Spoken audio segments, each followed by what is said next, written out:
지금 내가 기획하고 있는 이 신제품에 대해서 과연 구매 가능한 전체 잠재 시장을 어떻게 쪼갤 건가? 그 시장 세분화 작업부터 한번 알아보도록 하겠습니다. 첫 번째 시장 세분화에서 해야 될 것은 결국 세분화 변수를 선정하는 작업인데요. 이 부분은 수행하는 실무자마다 다 달리 나올 수밖에 없는 자기의 통찰력을 갖고 매달릴 수밖에 없는 주관적인 작업입니다. 결국 이제 이를 위해서 제대로 우리가 파악해야 될 것은 우선 시장 세분화 변수들이 어떤 게 있는지 알아보고 그것들을 어떻게 조합해 가면서 시행착오 끝에 시장 세분화 변수를 선정할지 이 시장 세분화 변수를 한번 검토해 보도록 하겠습니다. 최종 소비를 목적으로 판매되는 이른바 B2C 내지 소비재 제품의 경우에는 이 네 가지 시장 세분화 변수가 활용됩니다. 크게 다시 이 네 가지를 구분하자면 빨간색으로 되어 있는 세 가지 변수는 주로 소비자 개인적인 특성과 관련된, 그러니까 제품과 관련되지 않은 소비자 특성과 관련된 변수가 되겠고, 이 파란색으로 된 제품 관련 행동은 내가 기획하고 있는 특정 이 제품과 관련된 소비자의 어떤 반응, 행동과 관련된 그런 제품 관련 행동 변수가 되겠습니다. 하나씩 간단하게 보시면 거주 지역이라는 건 여러분 소주는 뭐 이른바 지역별 특산물처럼 특정 지역에 가면 그 지역의 특산물 형태의 어떤 소주 브랜드만 판매되는 판매 첫날에 깔려 있는 그런 경우 보실 수 있죠. 그렇게 많지는 않은데 이 거주 지역별로 이렇게 배타적으로 판매되는 제품도 있습니다.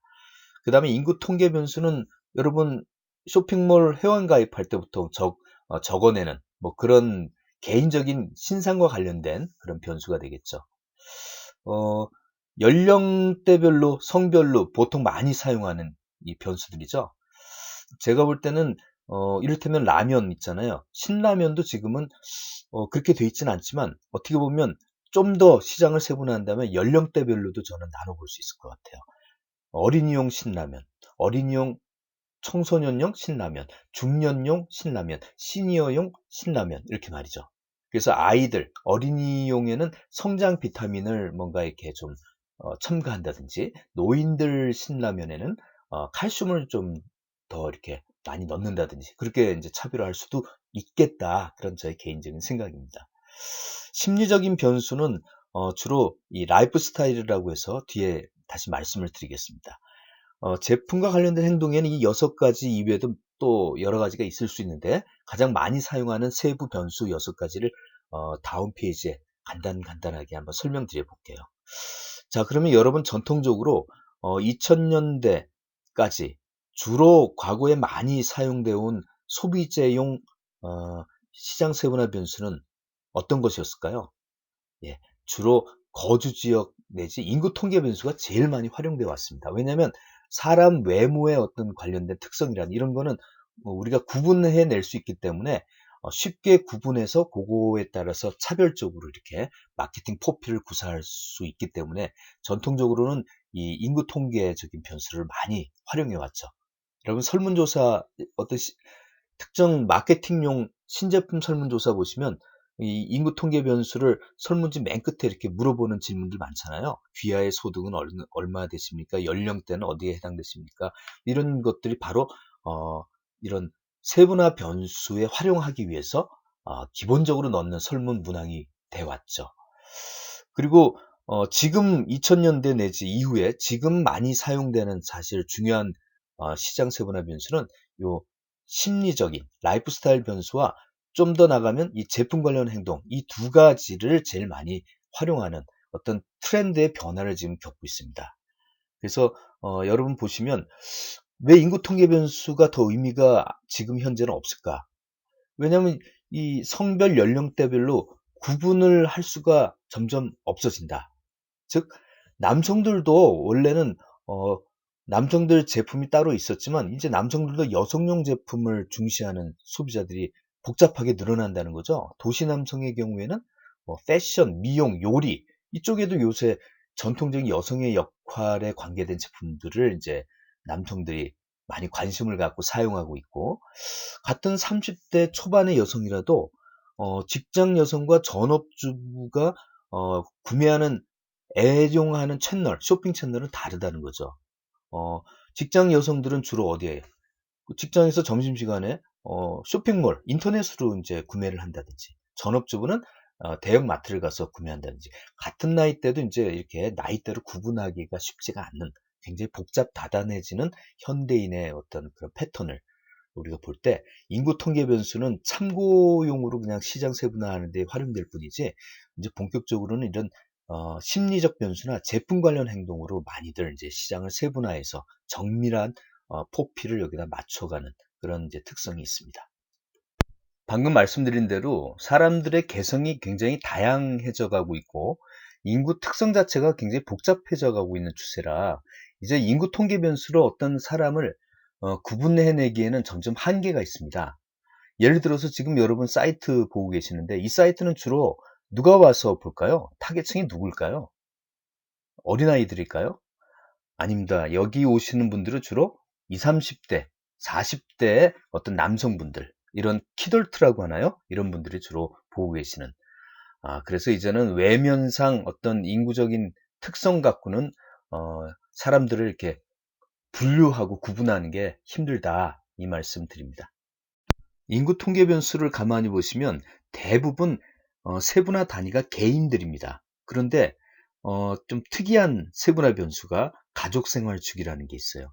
다른 변수들은 다 개인인데, 그 개인이 모여 있는 가구 단위가 세분화 변수로 활용되는 그런 특이한 세분화 변수입니다. 이를테면 이런 거죠. 한국 사회가 특히 자녀의 의존도가 크잖아요. 그래서 그 가구에 갓난아이가 있는 가구와 중고등학생들이 있는 가구에는 서로 제품들이 좀 다르겠죠. 필요한 정도가.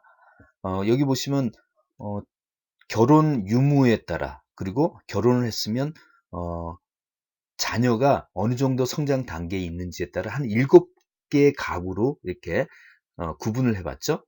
네. 그리고 사실은 우리 한국 사회라는 게 또 지금 자녀도 없고 거기다가 이혼도 많은 이런 형태를 보임에 따라서 더 복잡해집니다. 지금 이렇게. 그래서 총 한 13개 정도 이렇게 구성되어 있네요. 그래서 여러분들이 지금 기획하는 제품을 성격을 볼 때, 이 제품은 과연 이 가구의 어느 단계에 특히 관련성이 높다라는 걸 판단하셔갖고, 관련성이 있으면 이 가족 생활 주기도 세분화 변수로서 활용할 필요가 있다. 특히 한국 사회에 이게 그 자녀에 대한 의존도가 이제 높으니까, 그 아이가 성장하거나 있거나 없거나에 따라서 특정한 가정에 필요한 그 제품의 필요한 정도가 달라지는 그런 게 많거든요. 여러분 자동차만 해도 자녀가 없는 젊은 부부층이 타는 주로 자동차와, 자녀가 이제 첫 태어나서 갓난아이, 베이비시터 같은 갓난아이에게 필요한 그런 자동차의 형태나 규모는 다르다는 거죠. 그래서 현대차도 이런 가족 단위의 어떤 세분화 변수를 활용하기도 합니다. 그래서 거기에 맞는 그 특정한 그 가구 계층에 맞는 자동차와 포피를 이제 접근해 갖고 차의 마케팅을 하는 그런 현상을 볼 수가 있습니다. 여기서는 한 5개 가정만 샘플로 한번 그 니즈와 주로 필요한 제품들을 이렇게 정리를 해 놓은 표입니다. 보신 바와 같이 5가지의 그 가구 간에는 서로 특성이, 니즈가 다 다르죠? 예, 제품의 성격도 좀 다르고요. 그리고 한 가구 안에는 서로 이렇게 각각의 니즈별로 서로 동질적인 니즈를 갖고 있다. 그리고 각각의 필요한 그 가구 내에 필요한 제품들도 같은 집단 안에는 서로 유사한 특성을 갖고 있다. 이렇게 우리가 볼 수가 있습니다. 여러분 포털 사이트나 신문 특집 기사에 이런 그림 보신 적 있나요? 네. 한국인들이 지금 가장 관심 있어 하는, 꽂혀 있는 어떤 행동 양식이나 관심사가 무엇이냐에 따라서 지금은 이 그림에서는 특정 제품이 아니라 전체적인 한국인들을 16개 집단으로 세분화한 거라고 보시면 됩니다. 그래서 우리 세분화 변수의 이 라이프 스타일 변수는 많이 활용되고 있다, 이렇게 생각하시면 되겠습니다.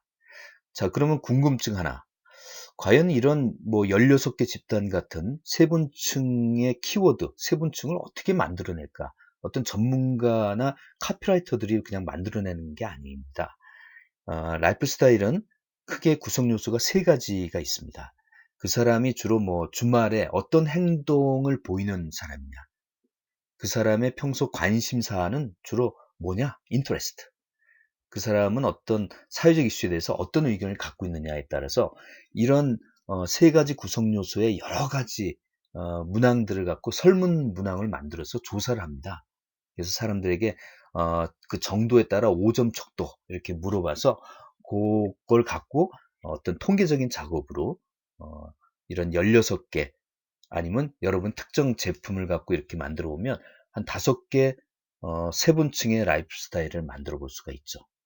사실 앞서 얘기했듯이 인구 통계 변수로는 사람을 측정, 구분하기가 힘들다. 그러면 지금 가장 중요한 뜨고 있는 세분화 변수는 바로 이런 라이프 스타일입니다.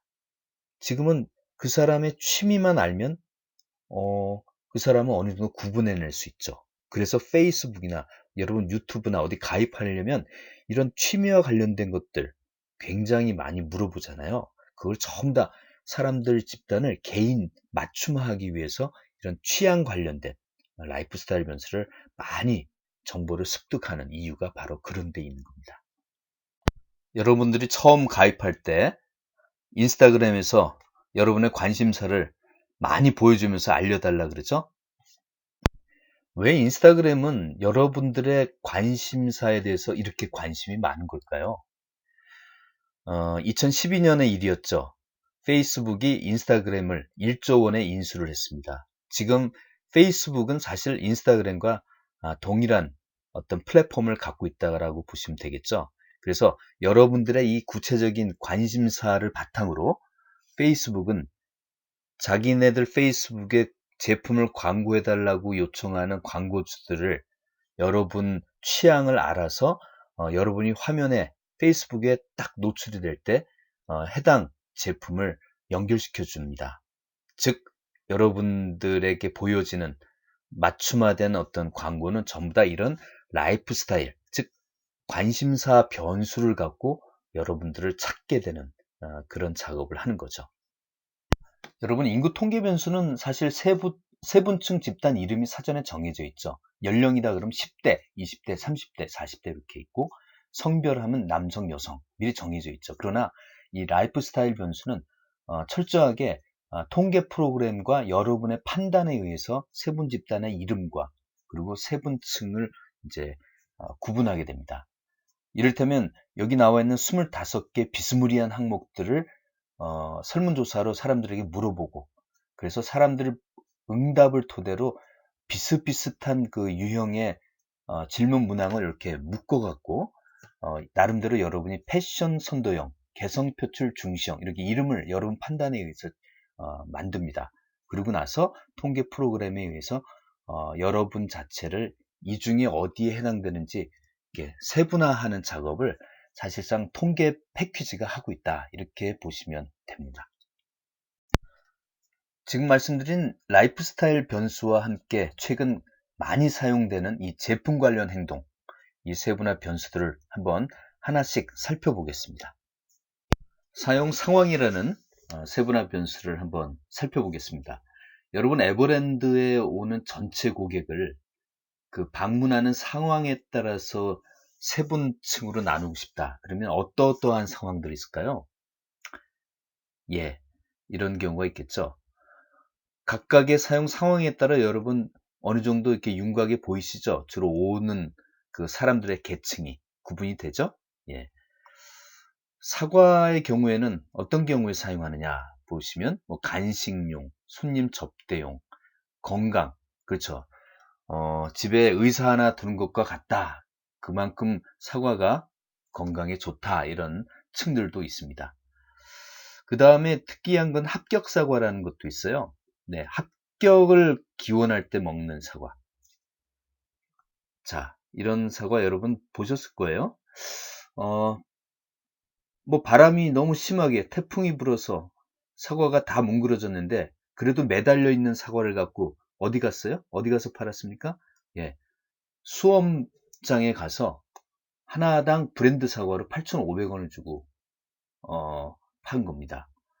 그러니까 매달려 있다는 거죠. 붙는다는 거죠. 합격한다는 그 특성을 여기다가 연결시켜 버린 거예요. 아주 스토리텔링 사과죠. 그 사과라는 것도 당분도 있지만 이 입냄새 제거하는 성분이 있다 그래요. 그래서 키스 사과라는 농촌진흥청에서 이런 브랜드 사과를 또 개발하기도 했어요. 키스할 때 먹는 사과. 네, 재밌죠? 그 다음에 제품 관련 행동 중에 사용량. 이거는 여러분이 뭐 해당 제품별로 그 제품을 얼마나 많이 사용하느냐, 적절한 여러분이 정의를 내려갖고 이렇게 구분 지을 수 있는 세분화 변수가 되겠습니다. 지금 보고 계시는 이 치약은 제품 관련 행동 6개 세분화 변수 중에 주로 어디에 초점을 맞춘 세분화 전략을 구사하고 있는 걸까요? 그래서 이 각각 다른 세분 시장층에 대해서 각기 다른 제품으로 지금 제공을 하고 있는 거죠. 6가지 중에 답은 뭘까요? 네, 그렇죠. 추구 혜택이 되겠습니다. 각기 추구하는 혜택이 다른 이런 고객층, 시장층별로 각각 다른 제품으로 이렇게 고객들에게 다른 브랜드를 아예 만들어서 고객들에게 제공하고 있는 거죠. 브랜드 충성도 내지 브랜드 로열티라고 했죠. 어떤 특정 브랜드에 얼마나 집착해서 재구입을 계속 해주느냐. 브랜드 로열티 같은 경우는 적당하게 여러분이 레벨을 정해주면 됩니다. 어떻게 해요? 이렇게 브랜드 로열티 상, 중, 하 이렇게 세분층 이름을 적당하게 분류를 해서 정의를 해주면 되겠죠. 전체 시장을 구분짓는 데 활용하는 시장 세분화 변수는 설명을 이미 다 드렸습니다. 여기서 우리가 짚고 넘어가야 될 한 가지가 있습니다. 지금까지 말씀드린 세분화 변수는 사실상 불특정 다수의 수많은 고객들을 구분짓는 그런 B2C 소비재 기업의 세분화 변수였습니다. 그럼 B2B 기업, 소위 기업을 고객사로 하는 기업 단위의 고객을 대상으로 하는 B2B 기업은 시장 세분화를 그렇게 잘 많이 할까요? 안 할까요? B2C에 비해서. 네. 그렇게 많이 활용하지는 않습니다. 시장 세분화 변수를 구태여 자기네들은 할 필요가 별로 없다는 거죠. 왜? 불특정 다수가 아니고 눈앞에 뻔히 보이는 기업들이 고객사로 돼 있기 때문에 전체를 뭐 시장 세분화해서 다시 쪼개고 이런 필요성은 없다. 고객 니즈는 우리가 잘 알고 있기 때문에 개인별로 영업사원이 나가서 시장 하나가 기업 고객 단위이기 때문에 그럼 만나서 해결하면 되지. 구태여 세분화할 필요는 못 느낀다는 게 그들의 이유입니다. 어떻게 보면 지금 현실 입장에서는 굉장히 B2B 기업들의 고객사인 기업들도 굉장히 그 니즈가 까다로워지고 있습니다. 그래서 이들의 근자감 이런 것들은 다시 한번 생각들을 해봐야 되는 시점이 아닌가 이렇게 생각을 합니다. 그래서 보통 B2B 기업들의 시장 세분화는 일반 마케팅 교과서에 나와 있지는 않습니다. 그래서 제가 실무적으로 한번 정리를 해본 표를 이렇게 전해드립니다. 구태여 이걸 설명하기에는 굉장히 시간적인 압박이 따르고 B2B 기업에 관심 있는 분들은 나중에 이 슬라이드를 활용해 주시면 도움이 많이 될 거라 이렇게 생각하고 여기서 마치겠습니다.